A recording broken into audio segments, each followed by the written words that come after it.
Comenzamos con el cristianismo. Las principales ramas de esta religión, que son el catolicismo, el cristianismo ortodoxo y el protestantismo, rechazan categóricamente la reencarnación. No habría para esta religión una transmigración de almas y ahora vamos a explicar por qué. Principalmente por los dogmas centrales de la fe cristiana. Entre uno de ellos está la resurrección de la carne. El cristianismo enseña que el cuerpo y el alma son una unidad. Se habla en la Biblia que vendría el día del juicio final, es decir, los cuerpos resucitarán para ser juzgados juntos con sus almas. Y claro, la reencarnación, que implicaría un ciclo constante de nuevos cuerpos, contradice de lleno este concepto. También en sus escrituras se hace referencia a una sola vida, una sola oportunidad. La creencia cristiana se basa en la idea de una sola vida terrenal, porque la salvación se obtiene a través de la gracia de Dios, el arrepentimiento y la fe, y no a través de un proceso evolutivo de sucesivas vidas. El apóstol Pablo, en la epístola a los Hebreos, lo resume con la frase: "Está establecido que los hombres mueran una sola vez y después de esto el juicio".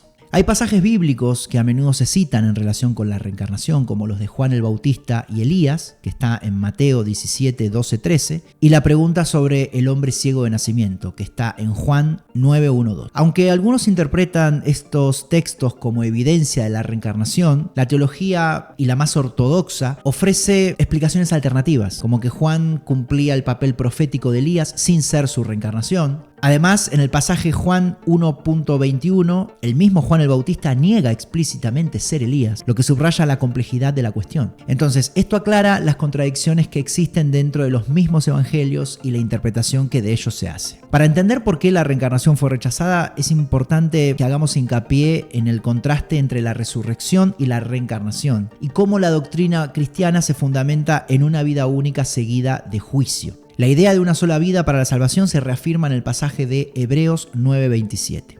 Antes mencionar también que hubo un hecho determinante para esta religión, que fue el segundo concilio de Constantinopla en el año 553. Este concilio fue convocado por el emperador bizantino Justiniano I y condenó formalmente la transmigración de las almas. Y esto marcó un hito en el desarrollo de la filosofía de esta religión. Cabe destacar que en este concilio participaron 164 obispos que se encargaron de borrar de los textos toda referencia a la transmigración de almas. Y este es un dato no menor. ¿Cuál es la diferencia entre la resurrección y la reencarnación? La resurrección, desde una perspectiva cristiana, significa resurgir, volver a la vida. No implica un ciclo de encarnaciones sucesivas, sino un evento único y final en que la persona vuelve a la vida manteniendo su misma identidad personal. Porque la promesa es que lo que le pasó a Jesús le pasará a todos los cristianos. Entonces por eso se mantiene la identidad sin que tenga sentido reencarnarse. Pasamos a algunos pasajes de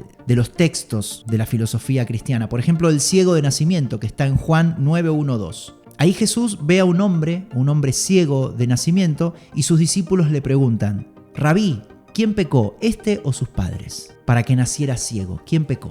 La formulación de esta pregunta por parte de los discípulos se interpreta como una sugerencia de una creencia en la preexistencia del alma. Porque le están preguntando, sugiriendo alguna alternativa entre si pecó la persona o pecaron sus padres. Y eso habla de que si el hombre ciego pecó para nacer ciego, ese pecado debió haber sido cometido sus padres. Y si hubiese pecado él ya había nacido ciego. Entonces, si hubiese pecado él, ese pecado debió haber sido cometido antes de su nacimiento, lo que implicaría una existencia previa de su alma. Eso por un lado. Eso hablando de los indicios que hay en la pregunta. Ahora bien, ¿cuál fue la respuesta de Jesús? Él dijo: ni este pecó ni sus padres, sino para que las obras de Dios se manifiesten en él. Entonces, Jesús no refuta explícitamente la posibilidad de la preexistencia, aunque tampoco la apoya. La ausencia de una refutación explícita es para muchos una señal de que la idea de reencarnación no era ajena a la cosmovisión que tenía Jesús. Ese es el pasaje más característico donde se hablaría y se sugeriría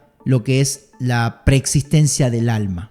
Hay algunas referencias al karma, que obviamente el karma es un concepto asociado a la reencarnación. Por ejemplo, Mateo 26:52 dice este pasaje: Entonces Jesús le dijo: Vuelve tu espada a su lugar, porque todos los que tomen la espada a espada perecerán. Esto es una sugerencia de retribución kármica, porque una acción violenta conlleva una consecuencia violenta. Entonces, esto afirma evidentemente que Jesús tenía el conocimiento de la ley de causa y efecto, más conocida en Oriente como la ley de karma. Mateo 14:18. El Señor es lento para la ira y grande en misericordia, que perdona la iniquidad y la transgresión, pero que de ninguna manera tendrá por inocente al culpable, que castiga la iniquidad de los padres sobre los hijos hasta la tercera y cuarta generación. Este versículo se presenta como una clara sugerencia de un ciclo kármico, donde las consecuencias o los efectos del pecado van trascendiendo las diferentes generaciones entre padres e hijos. Gálatas 6:8.